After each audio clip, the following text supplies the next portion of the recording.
It's hard enough to get a job even when you're qualified. But what if you're changing careers?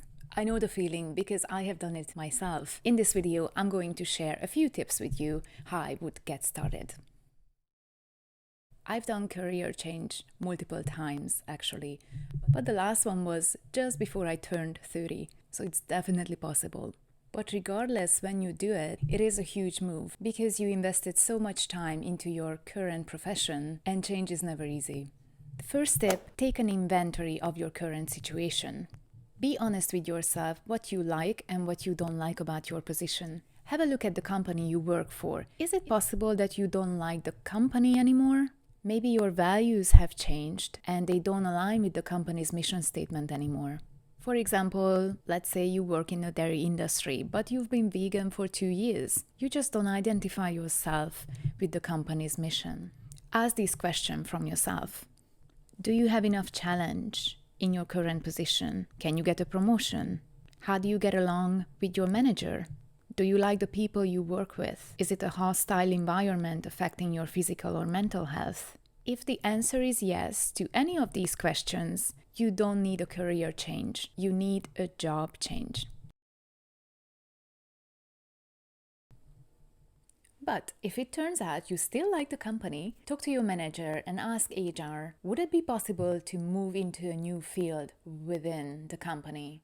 Ask for a small task to prove yourself. For example, let's say you're in an admin role and you really would like to get into graphic design. So you might want to ask for a small task, for example, designing a brochure or redesigning the company's banner on Facebook or on social media. Somehow you need to get some real-life experience. However, if your current company cannot give you any design task, then you gotta look for some other opportunities. For example, find a charity, a volunteer position where you offer your skills and then you get some tasks back. It's a win-win exchange. I can guarantee if you approach a charity organization, then they can give you at least one task to work on. Another way to minimize unnecessary change is to stay in the same industry, but apply for different jobs. If you're doing admin work for a healthcare company, and if you put the time in upskilling yourself in design, then I would recommend applying for junior design positions in the healthcare industry. You have the industry knowledge already, you can leverage that. The next thing that you want to do before changing careers is inventory of your skills. When you change careers, you need to market yourself differently, and your resume should reflect that. For example, you're interviewing for a design role without an experience. During a design interview, you gotta tell the interviewer how your past experiences apply to this new role. You gotta convince them that you are capable and you can be successful in this role without an experience in the field. There are so many transferable skills that you actually bring with yourself when you move into a new role, especially soft skills.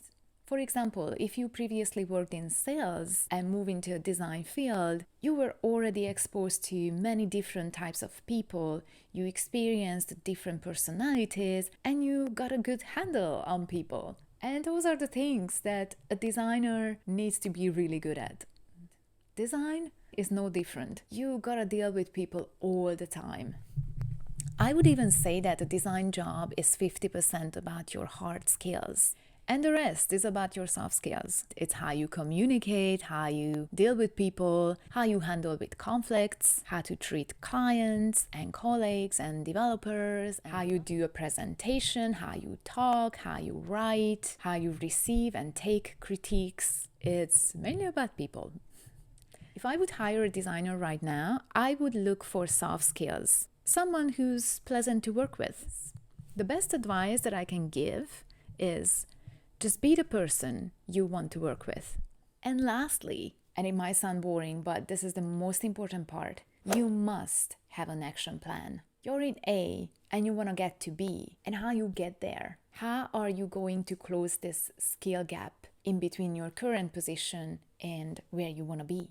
I actually created a video about how to transition into UX design, so check that one out if this is something that interests you. I gave you 15 actionable tips that you can do and transition into UX field. You gotta focus on your progress and yourself.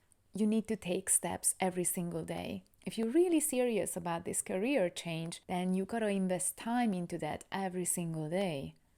And here's something that you should not do. Don't ever compare yourself with others. Because if you're changing careers in your 30s or in your 40s, in the future, you're going to meet people who are ahead of you professionally. You might be managed by a person who's actually younger than you because they started out in this industry when they were 22 and they already invested 10 years into the field. You gotta be okay with that and never compare your journey to other people's journey.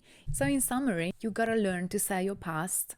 You gotta identify your skill gap, how to get from A to B, and believe in yourself. You do have an advantage that other candidates don't. The other applicants don't have the experience that you do. This is your uniqueness. Use it. Thank you so much for joining me today. If you know someone who might find this video valuable, please like and share this video with them. They might learn something from it too. And I see you next time.